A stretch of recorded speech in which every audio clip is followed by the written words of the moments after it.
Welcome to Femme Furious, a podcast where pop culture meets a feminine framing.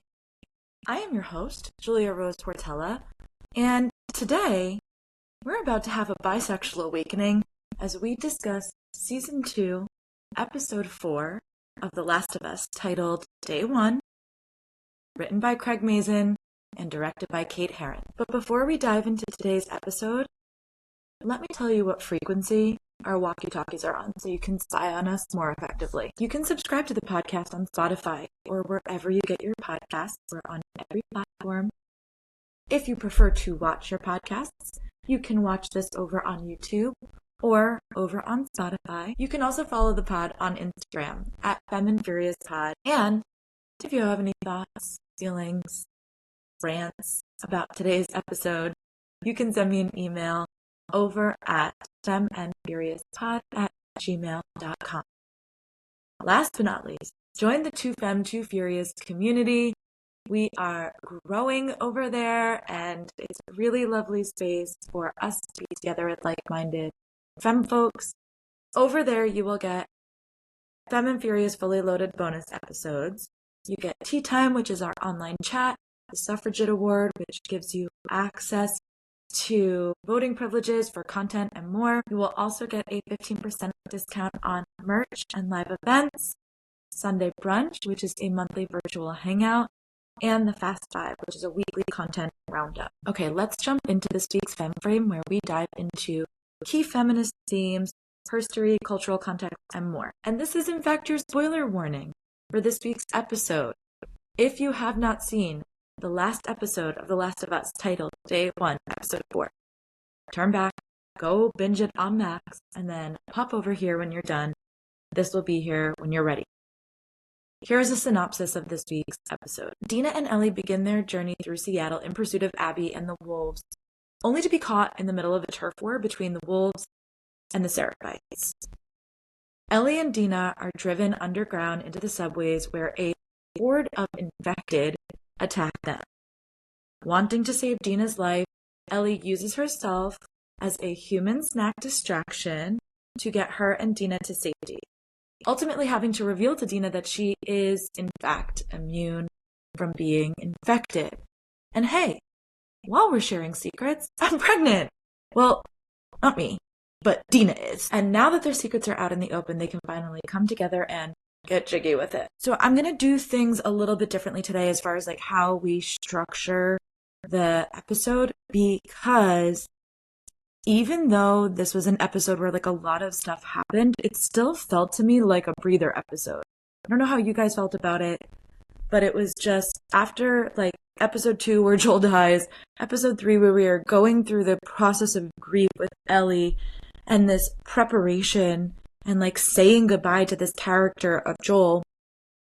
There was something about this episode, even though a lot of shit happened in this episode, that just felt really narrative shifting, and it didn't feel as heavy even though a lot of stuff was happening. So we'll just kind of go through all of these things because there's one very specific key theme that I want to talk about today, and it is communication and how men communicate and how women communicate, because this is what I thought was the most fascinating part of the episode. Now, I will also say the episode opens on like the Fedra van and like all of the boy talk that's happening in the Fedra van. And this is the first time in 13 episodes, including all of season 1 and then everything that we've had so far from season 2, that an episode of The Last of Us opened and I was not hooked in. In fact, I was really pulled out of it by the Fedra officer being Josh Peck. Like, my first note is like, is that Josh Peck from Drake and Josh? Because he's in the headgear.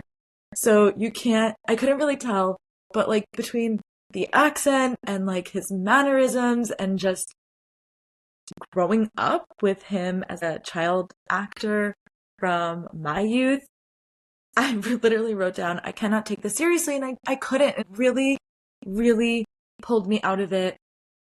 And I know he was only in it for a brief moment, but just to have this cold open with him here really didn't work for me. I don't know. And also on top of that, from this story that is shifting from Joel being the central character to Ellie taking on this mantle and the story becoming about Ellie and inevitably Abby,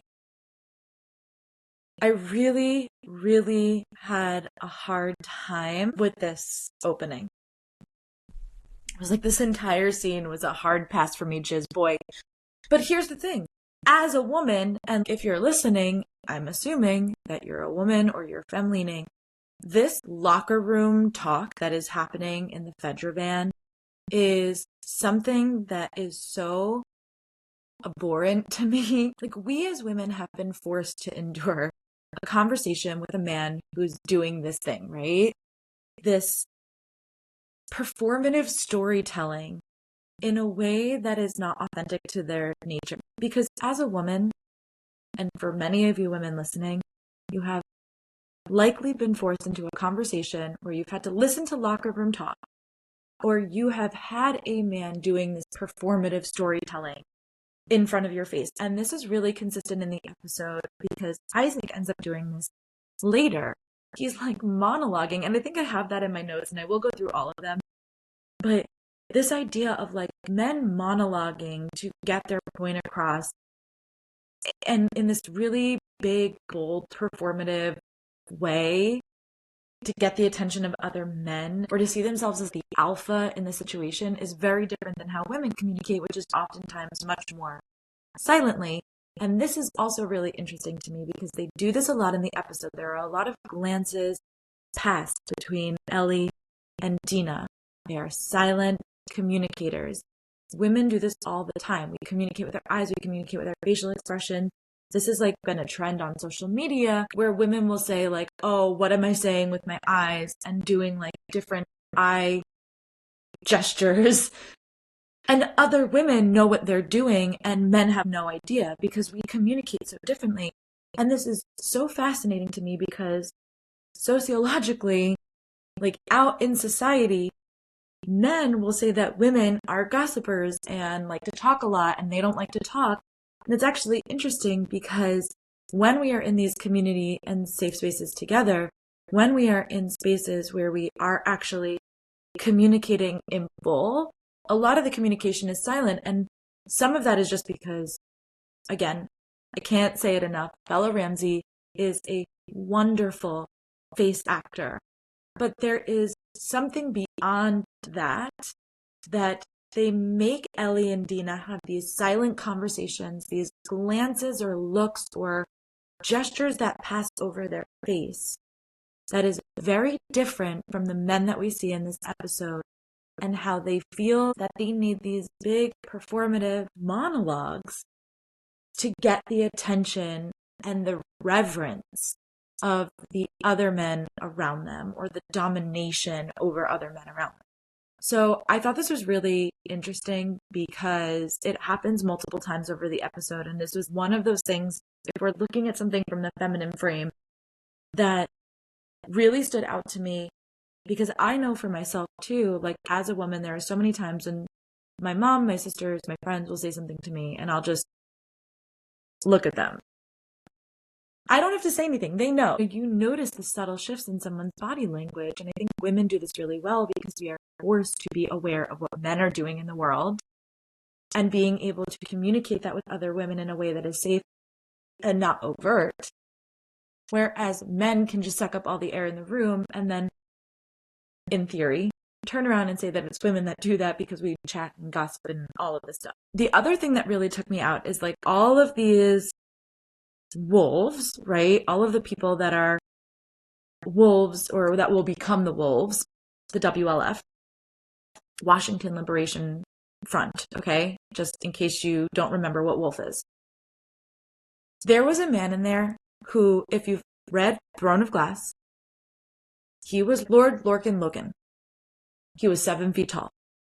And again, it took me out of it. This whole beginning scene, I really wanted to be so invested because the taking down of Fedra and this idea of what they're talking about in the van, which is like, why do they call them voters? And Isaac, who becomes the leader of the WLF, the Wolves, knows that it's because Fedra becomes this fascistic, authoritarian movement in the apocalypse and has essentially taken their right to vote away. And that's why something like Jackson Hole is so profound, because it's democratic, it's elected, it's civilized in its nature. And then we have this experience of the Fedra and even the wolves and the Seraphites, like these sort of all-encompassing units that are sort of forcing people into submission to be a part of the group or to participate in community with the group. So it's really interesting that we get this beginning scene, because if you go all the way back to season 1 to episode 4 and 5, when we're in Kansas City and Kathleen and her group have taken over and essentially gotten rid of Fedra. And that's what's happening here. The wolves originally start as a unit who are trying to take down this fascistic unit of Fedra. But we get the conversation here with Josh Peck about the Seraphites. Like, I don't know, they were just some religious fanatics that were handing me some pamphlet.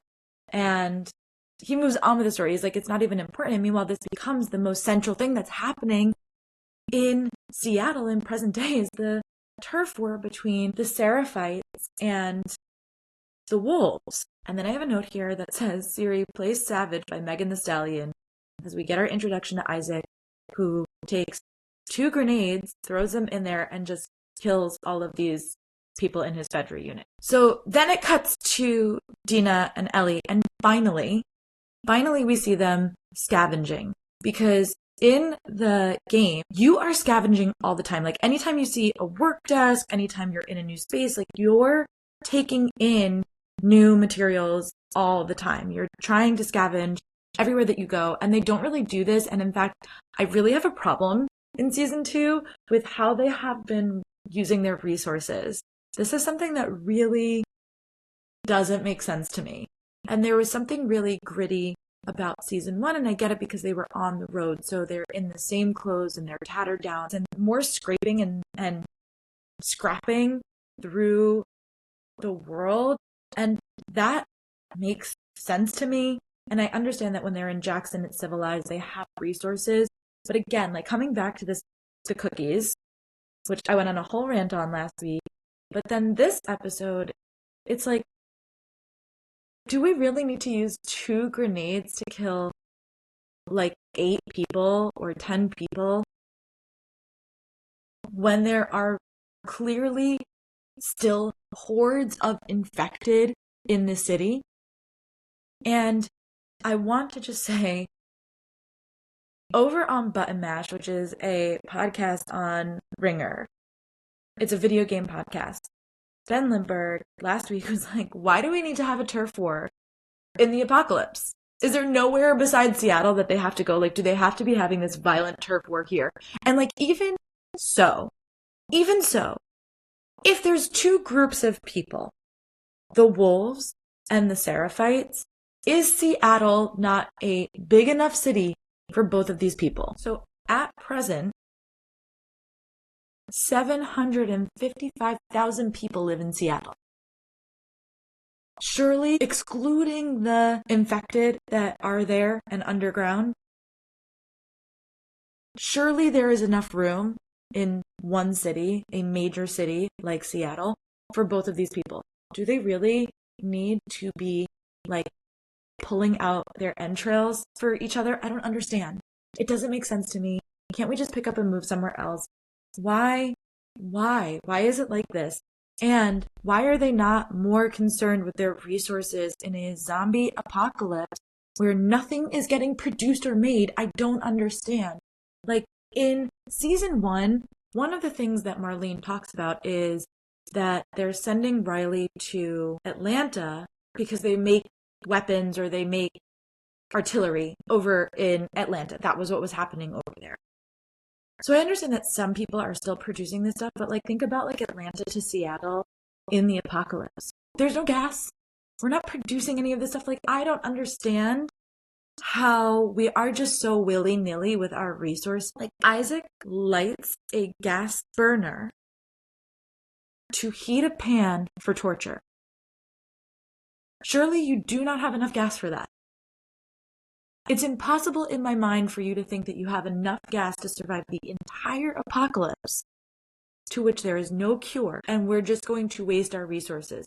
And then you see Dina and Ellie, like, nipping on some beef jerky. I don't understand how we're in these different zones of resources and how we're using them. It doesn't make any sense to me. But finally, we do end up seeing them scavenge. We see Dina and Ellie going through, like, there's nothing in here, fine. Dina has found a bajillion pregnancy tests, to which she takes them all, okay? And they didn't show it. And in the beginning of the episode, I was like, they don't tell us, and we have to, like, sit with this as, like, game viewers. But I will say that the pace that they're taking versus the stuff that we know in the game is different, but refreshing. And then we get sort of the pride parade. We get Dina and Ellie's pride parade, and I was like, oh, okay, this is the episode where they're gonna have sex.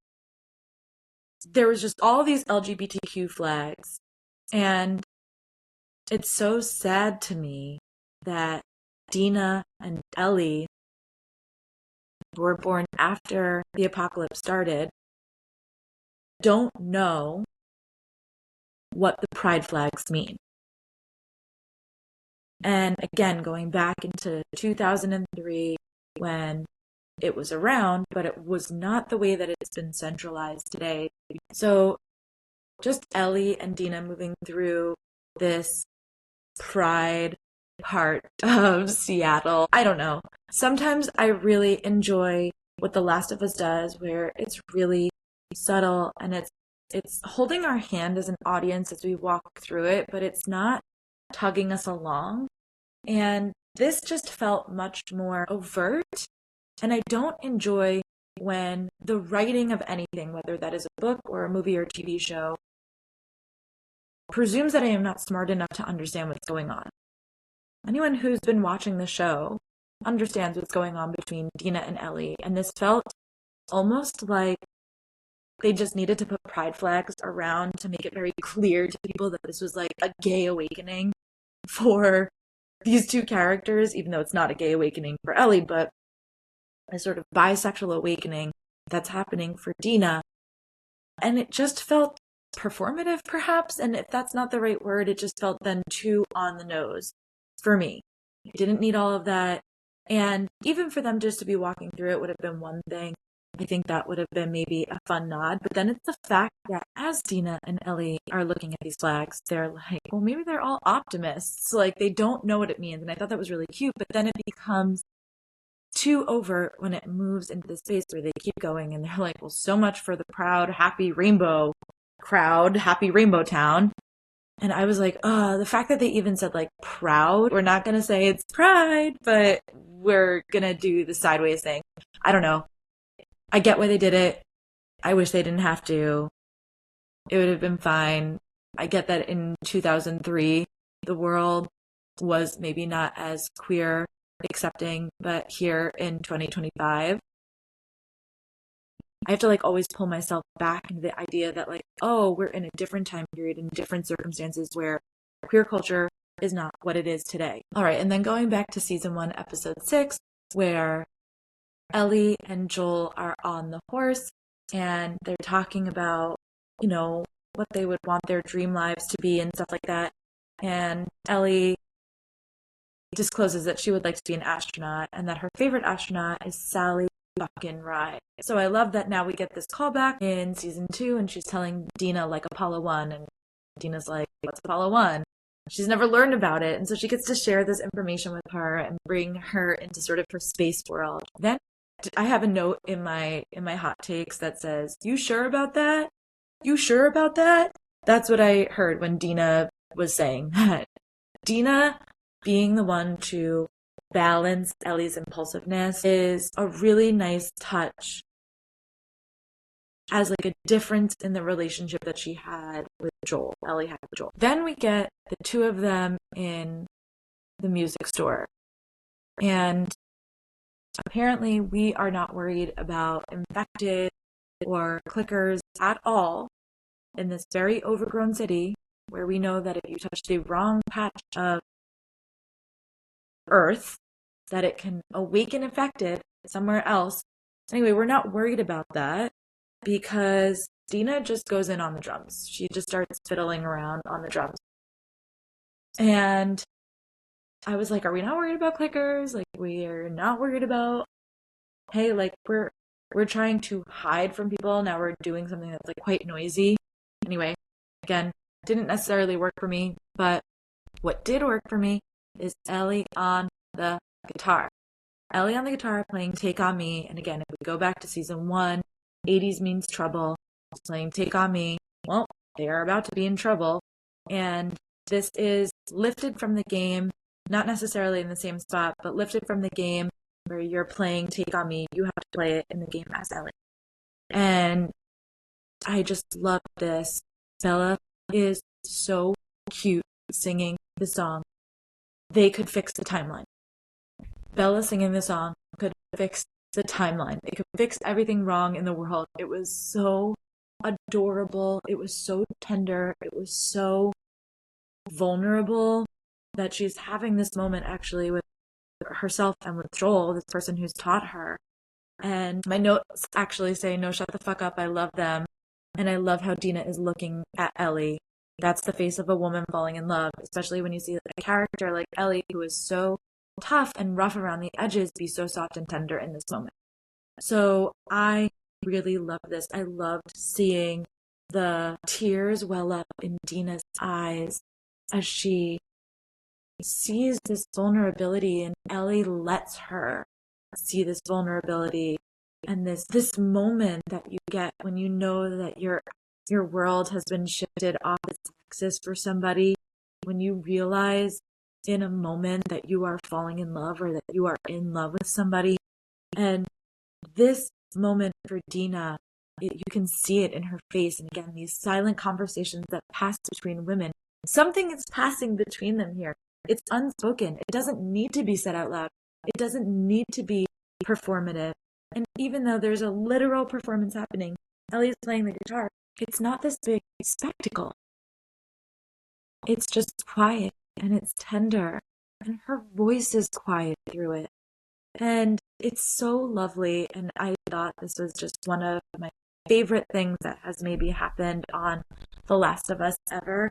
It was just such a lovely nod to Joel and her relationship to Joel and her grief and everything that's been pent up inside of her, and Dina joining in on that and seeing that and witnessing that with her own relationship with Joel, and knowing that Joel has been the one that taught Ellie this, but also seeing this person that you love that is a protector in their own right have this quiet, tender, gentle moment was really, really, really nice.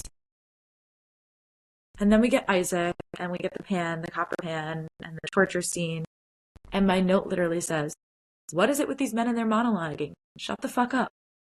I love Isaac as a character. I think he's one of the most fascinating characters in the video game.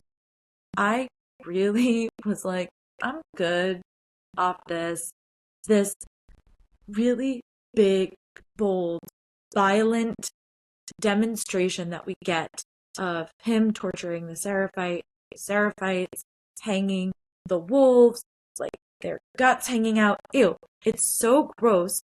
It's so masculine. It's so violent in its nature.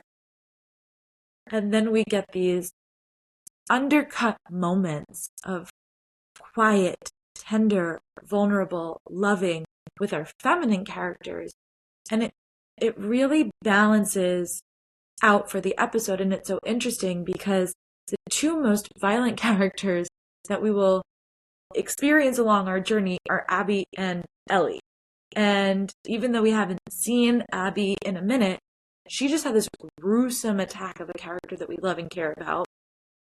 And Ellie is going to go on and do her own shit too. And even the look that passes between Dina and Ellie when Dina's like, well, if we come across people who aren't those wolves, if they're not part of those people, Ellie just gives her a look that says, nobody stands between me and this goal, this objective, which, by the way, is exactly what happened to Joel, that your monkey brain takes over and can't help but want to accomplish what it's setting out to do, which in this moment is revenge for Ellie, but in Joel's scenario is protection, but just like, yeah, I'm going to plow down anybody who stands between me and this thing. Really, really interesting. But again, it's the look that passes between them in that moment that you're like, whoa, okay.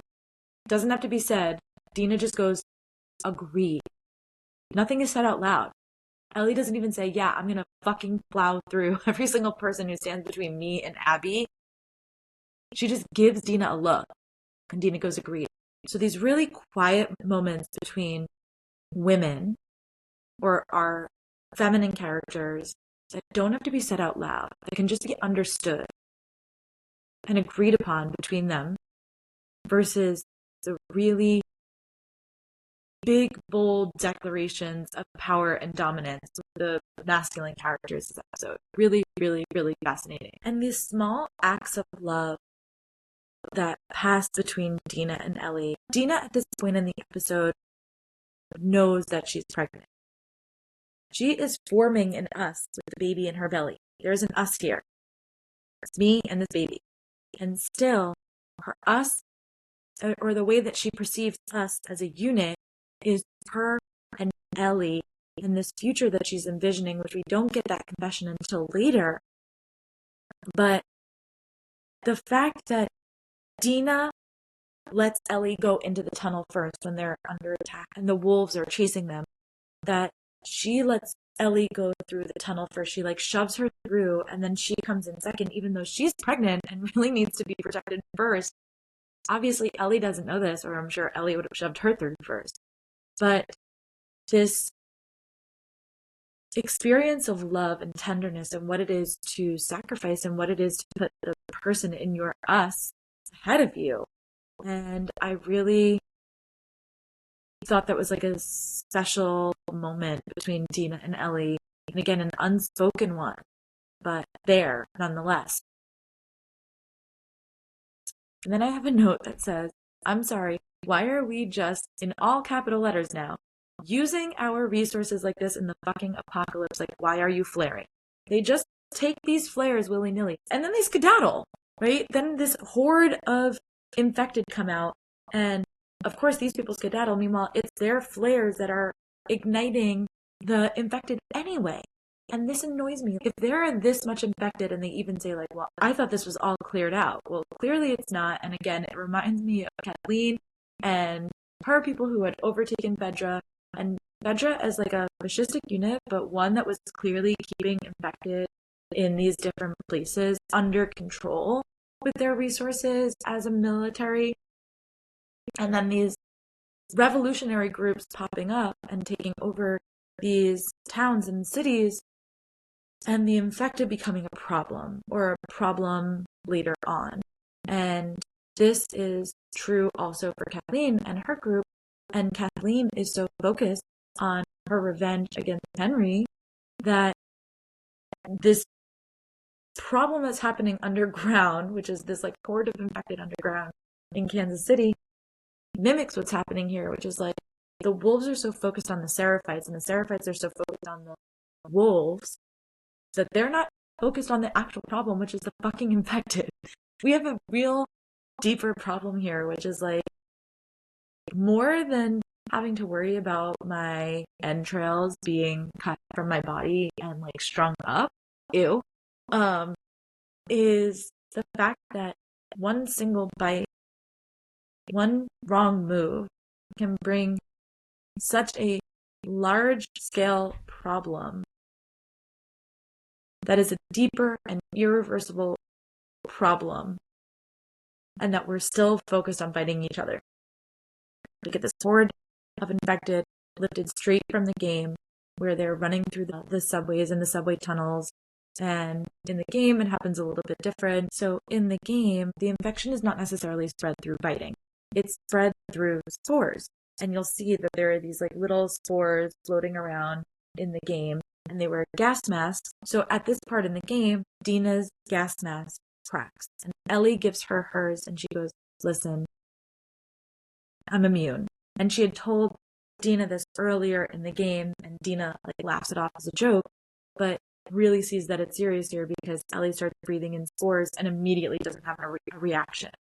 So that is how it happens in the game. But here, because the way that they're spreading the infection looks a little bit different, we get this scene going in and out of the subway tunnel, and Ellie is sort of stuck, Dina's stuck, and she puts her arm up and allows herself to get bit for the fourth time in this show and the second time this season.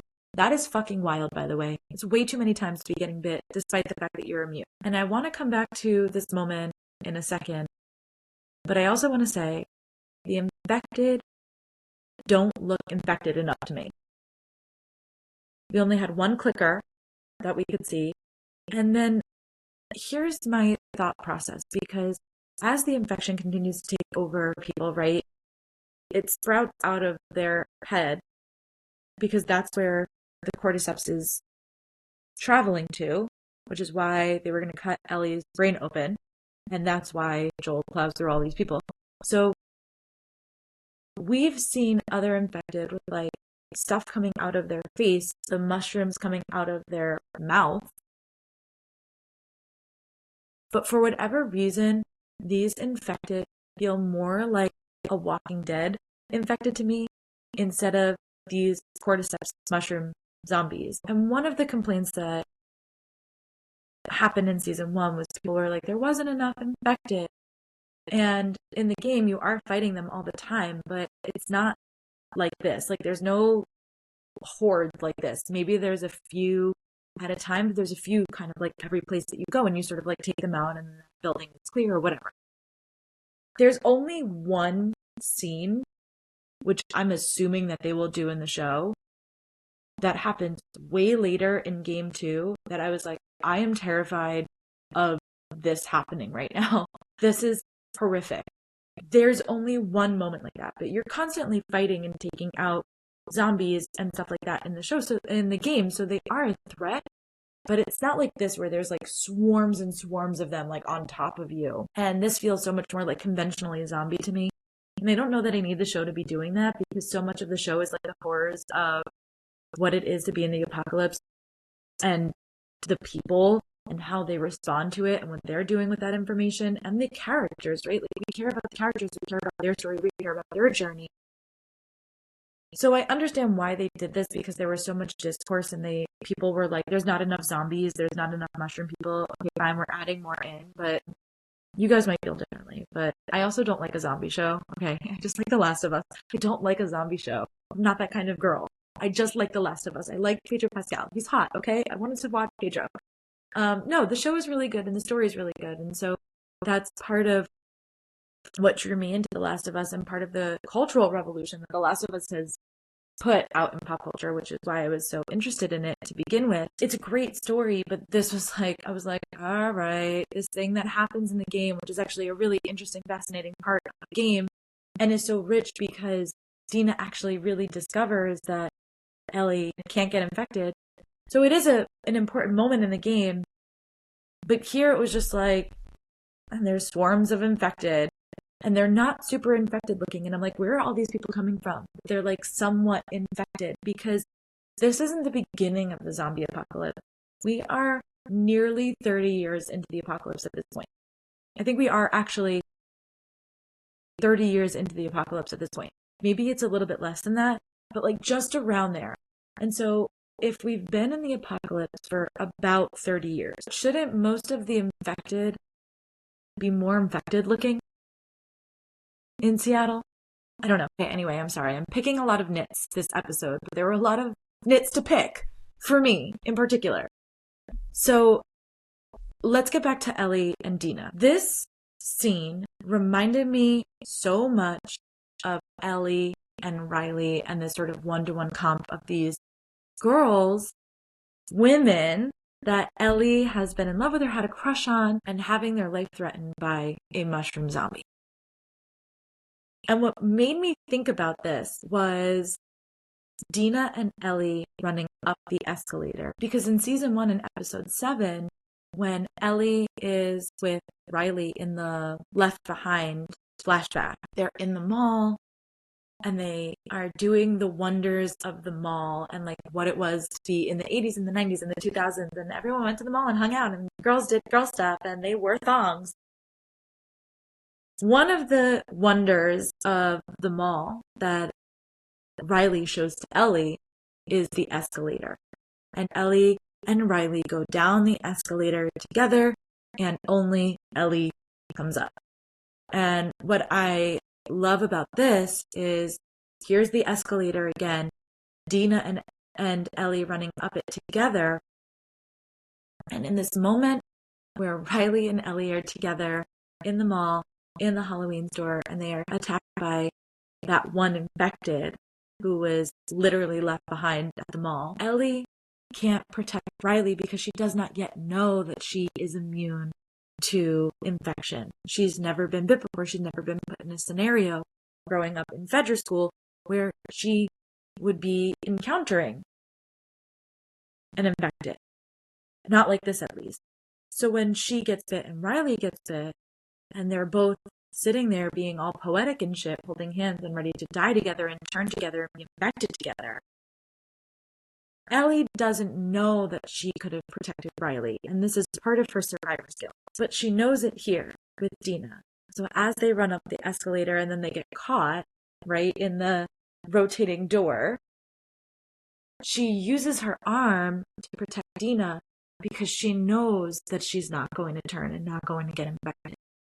And just the differences of not being able to protect the person that you love and care about with Riley, being able to protect Dina, and then having this reconciliation between them after the fact, because Ellie just keeps on going. Because in her mind, she's in fight or flight, trying to get away from these infected, trying to get away from the wolves, and just trying to get her and Dina to safety. Doesn't even think to say, like, by the way, I'm not going to turn because I'm not infected. And then she has to share that information with Dina, who's just blatantly watched her get bit. So what I love about this moment between the two of them, too, is like last episode, Gail called Ellie a liar. And she was like, Joel might be the only person that she's honest with. But here, she's honest with Dina. And she even says, I would die for you, but that's not what this is. I would die for you, I would.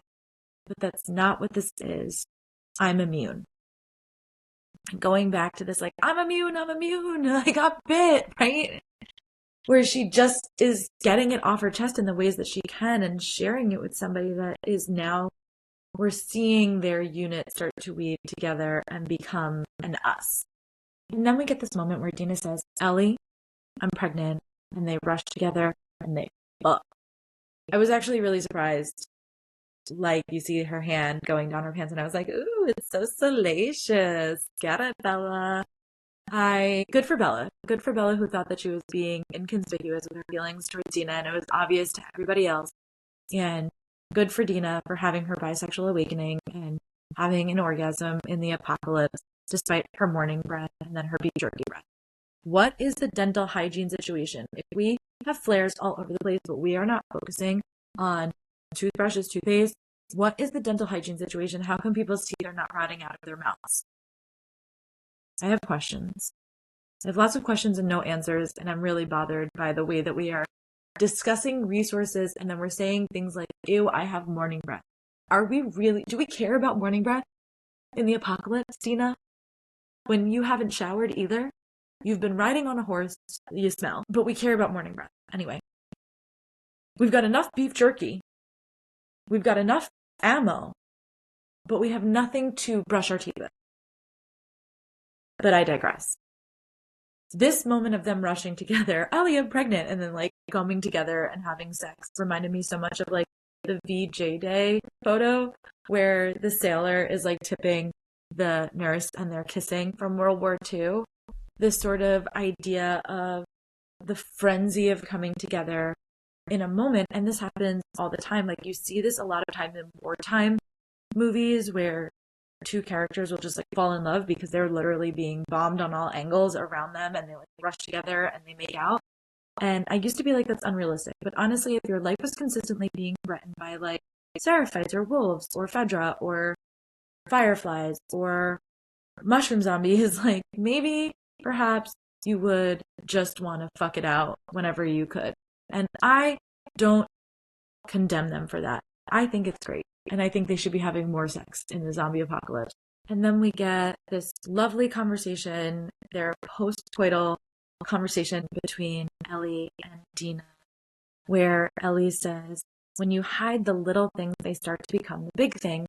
And again, these little glances, little looks, little things exchanged between them, but also, you know, what was unspoken, unsaid to us that we know of between Ellie and Joel, that they were little things. I think I said it in episode 1, that this crack becomes a fissure and this fissure becomes a chasm. And now you're standing on opposite sides of somebody that you love and care about, and you're looking at them and you're like, how did we get here with this big open gap of space between us? And that is because when you hide the little things, they start to become big things and they start to overcome you. And what the showrunners, Craig Mazin and Neil Druckmann, love to talk about all the time is when something in the life journey infects us, our anger, our need for revenge, a lie, and this infection that Ellie has with this little thing of knowing that she could have saved humanity, potentially, and her purpose was taken away, becomes this big thing that has sat between her and Joel. It was so big that even though we know that there was something that maybe closed the gap a little bit, it wasn't like they came back together in their community of two, that Ellie has to live with the consequence of what that chasm was between them. And that's also a big thing because there's nobody on the other side anymore. The thing that will give her any semblance of closure is killing Abby. And I love that we get this conversation with Dina and Ellie where she's like, I don't even know if you want these things. Like, I'm envisioning this whole life with us, baby, and I want this. Like, I don't even know if you want this. And Ellie so sweetly just saying, well, I want it with you.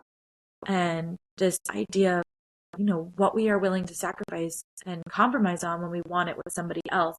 And then we get Dina saying that she basically came out as bisexual to her mom, and she was like, I like boys and I like girls. And her mom was like, no, you like boys. And that stuck with her because there was a rejection from her parents, her mom, this person that's supposed to love and care about you and encourage you to be yourself. But again, 2003 world where bisexuality maybe isn't as popular or as normalized as it is today. And so she just sort of shoves that part of herself down until she meets Ellie. And she says to Ellie, like, you're brave. You're just brave for being who you are. And Ellie's like, I'm not brave. I'm just obvious. And again, these very tender moments between our feminine characters where our masculine characters are cutting each other open, talking about jizz, taking copper pans, giving us monologues about French cookware, which, like, no one cares, Isaac, okay? No one cares. And burning people alive, shooting people, killing people, all undercut with these very tender moments of love and love growing and love sewing something together in a person who is grieving. And is this thing that she is cultivating with Dina going to be enough to soothe the sunburn that is her grief of the lost Joel? And then Dina said something that I also thought was interesting, and we're talking about the apocalypse from a feminine framing, right? Which is, I've never been regular. Dina being like, well, I wasn't really sure because my period's never been regular. And just what that has to mean in the apocalypse when you potentially are starving, especially in Jackson, where there's little game and your growing season is very short, probably have had periods of starvation. Okay, I'm not saying that we're like David's camp of cannibals, but I am saying that in the apocalypse where things are not being produced en masse, probably has had periods of starving, probably the stress of living in a world where you are forced to kill people, forced to feel like your life is consistently in danger from other people, from mushrooms, zombies, from all of these outside sources of like the harsh weather of Jackson and all this stuff would create so much dysregulation in your nervous system, in your body, that probably, yeah, she's not ever been regular. And like how many people are regular in this world, and just this idea of what it is to have to experience your period in the apocalypse and having conversations about your period in the apocalypse and what is it to deliver a baby. We've already seen this when we saw Ellie's mom deliver Ellie into the world with like a knife held to her throat so that when she starts to turn, she can kill herself before she infects her baby. And just how gruesome and brutal this world is, but especially for women and for girls who have their periods, like having to watch Ellie in season 1 scavenge for tampons and like putting tampons in her bag because she's a 14-year-old girl and she gets her period, and then coming into Jackson and meeting Maria, who gives her a diva cup where she's like, this is much more resourceful in the zombie apocalypse where it's just one little thing that you have to carry and it's reusable. Good thing in 2003 we had diva cups and that they became a bigger thing and that we could scavenge the shelves for those, because there are still women and girls who have to go through this experience. It's not like it stopped because the apocalypse is happening, but what that actually means. And just this small line that Dina says when she says, I've never been regular, ever in her entire life. For 19 years, she's never experienced a regular period. And I know for some people in this world, that's incredibly true, even in a normal society, although what would we deem normal at this point in time? As somebody who also has a period and has a very regular period, how disconcerting that must be when you can't even be in control of your body or recognize the signs that your body is giving you to tell whether you're pregnant or not. And how much that must just weigh on your psyche and your body and your mental state and your emotional state as you move through this world and try to navigate this world. I just thought that was a really small injection, but big impact. And really worked for me where a lot of the other stuff in this episode was like meh for me. Then having this sort of joke, the deflection of humor, which is Ellie's thing. Ellie likes to lighten the mood with a pun or a joke or something like that. And this mantle has sort of been passed to Dina, but Ellie grabs it back here in this moment and she's like, so we're having a baby. I'm going to be a dad. And it's a joke, but it's also this nod that she is taking over Joel's place. Joel was the surrogate father, and now Ellie will be the surrogate father. And she's like, me, you, and Jesse, like, how's that all gonna work? Like, Jesse's gonna be a part of this thing. And I just want to tell you guys, this is a personal fact about me. I fucking love a throuple. I read a lot of books that have throuple content in it because for whatever reason, I am feral for this kind of story. Like last year in Bridgerton, spoilers for Bridgerton, when we get like a brief moment of thrupleness, I was foaming at the mouth for it. I am absolutely gone for a story that is about a throuple. So this idea of Ellie, Jesse, and Dina having to figure it out together is really interesting to me. Of course, it's very early on in her pregnancy.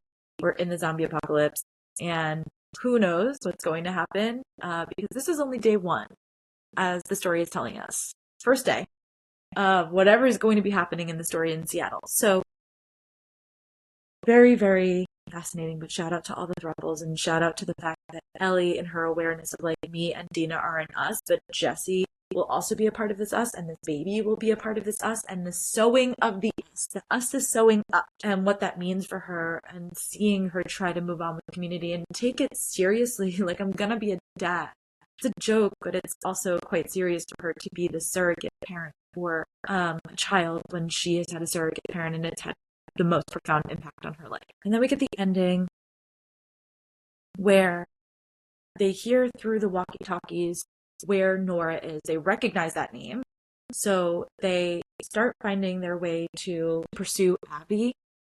And Ellie starts getting nervous because now Dina is pregnant.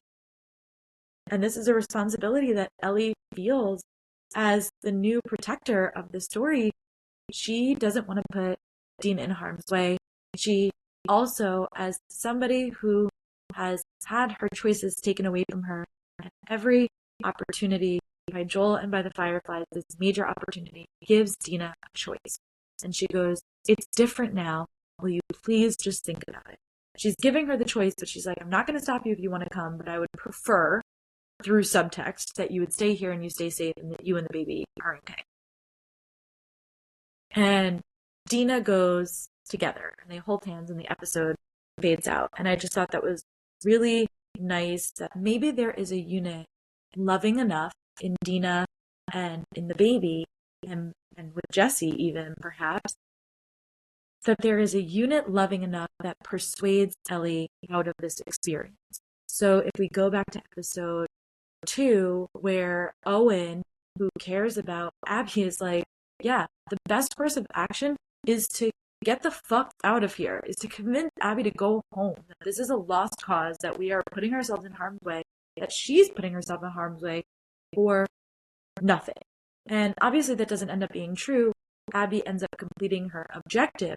But this idea that, is there something strong enough to pull the person out of it? And, this question that Gail has posed last episode to Tommy, which is like, some people can't be saved. And it's not a question, it's a statement.